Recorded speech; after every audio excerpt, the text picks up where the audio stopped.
सोने के अंगूर और सोने के बाल। सुनने में ये दो बिल्कुल अलग कहानियां लगती हैं, है ना? लेकिन क्या कभी सोचा है कि इन दोनों के अंदर, इनके डीएनए में एक ही जैसी नैतिक शिक्षा छिपी हो सकती है? तो चलिए आज इन्हीं कहानियों को परत दर परत खोलकर इनके साझा नैतिक खाके को समझते हैं। अच्छा, तो हमारा सफर कैसा होगा? सबसे पहले तो हम इन कहानियों के हीरो और हीरोइन से मिलेंगे। फिर देखेंगे कि कैसे उनकी जिंदगी में एक मुश्किल इम्तिहान आता है।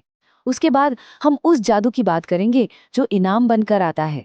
और आखिर में इन दोनों कहानियों का जो सबसे बड़ा सबक है, उसे निकालेंगे।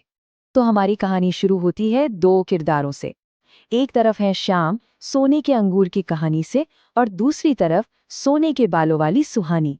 भले ही इनकी दुनिया अलग अलग हो, पर दोनों की शुरुआत एक ही जैसी है, मुश्किलों और दुख के बीच।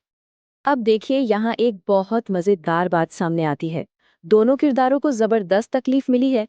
शाम से उसकी जमीन छीन ली गई, सुहानी के सर से माँ का साया उठ गया। लेकिन उनकी पहचान उनकी मुसीबतों से नहीं, बल्कि उनके अंदर के गुणों से होती है। एक की पहचान है उसकी दया, तो दूसरे की पहचान है उसका सब्र। और अब कहानी एक ऐसे मोड़ पर पहुंचती है जहां हर किरदार को एक चुनाव करना होता है। ये एक ऐसा टेस्ट है जो अच्छे और बुरे को, नेकी और लालच को एकदम अलग कर देता है। यहीं पर उनका असली चरित्र सामने आता है। शाम का ये कहना कि हमें वही मिलेगा जो हमारे भाग्य में लिखा है, ये सिर्फ एक लाइन नहीं है, ये उसकी पूरी सोच को दिखाता है। इससे पता चलता है कि उसकी दया किसी फायदे के लिए नहीं है, वो उसका स्वभाव है। इसीलिए तो वो बिना एक पल सोचे उस गाय को बचाने कूद पड़ता है। और अब देखिए इसका ठीक उल्टा, कहानियों के विलेन्स को। उनके काम सोचे समझे होते हैं और उनकी वजह होती है मन में बसी बुराई। श्याम के भाई राम में है खालिस लालच, और सुहानी की सौतेली माँ के अंदर है कड़वी जलन। यहाँ राम की जो टेढ़ी सोच है वो साफ दिखती है।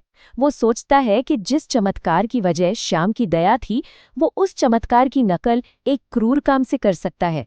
मतलब उसने प्रक्रिया तो कॉपी कर ली, पर उस चमत्कार के पीछे जो नेक नियत थी, उसे पूरी तरह से नजरअंदाज कर दिया।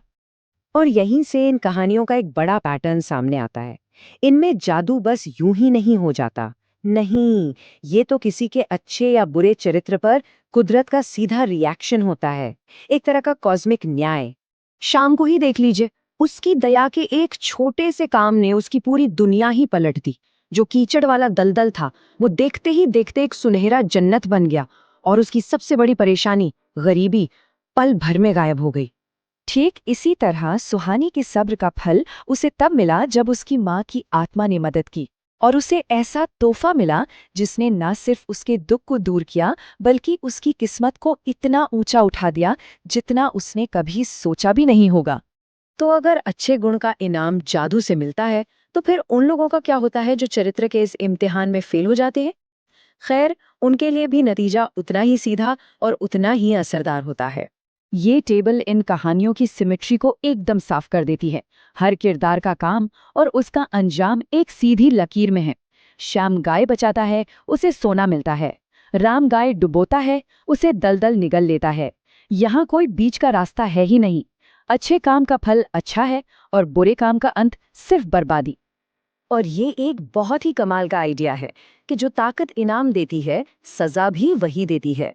सोचिए, जिस दलदल ने श्याम को दौलत दी, वही उसके लालची भाई राम की कब्र बन गया। और जिन जादुई बालों ने सुहानी की किस्मत चमकाई, उन्हीं की वजह से उसकी सौतेली माँ का धोखा भी पकड़ा गया। तो इन सभी पैटर्न्स को जोड़ने पर हमें क्या मिलता है? इन दोनों कहानियों के दिल में वो कौन सा एक मजबूत संदेश है जो दोनों को एक बनाता है? दोनों दंत कथाओं में एक ही सीधा साधा लॉजिक काम करता है। आपका अंदरूनी स्वभाव ही आपके बाहरी भाग्य को तय करता है। आपके कर्म और उनका नतीजा, ये दोनों एक दूसरे से ऐसे जुड़े हैं कि उन्हें अलग किया ही नहीं जा सकता। तो आखिरकार ये कहानियां हमारे सामने दो एकदम साफ रास्ते रखती हैं। एक रास्ता है निस्वार्थ अच्छाई का, जो एक ऐसे इनाम की ओर ले जाता है जिसकी कल्पना भी नहीं की गई थी। और दूसरा रास्ता है स्वार्थ का, जिसका अंत बर्बादी ही है। और चुनाव हमेशा किरदार को ही करना पड़ता है।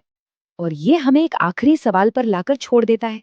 क्या ये सिर्फ कहानियां हैं या फिर ये एक ऐसी दुनिया का खाका है जहां हर काम का एकदम सही और न्यायपूर्ण नतीजा मिलता है?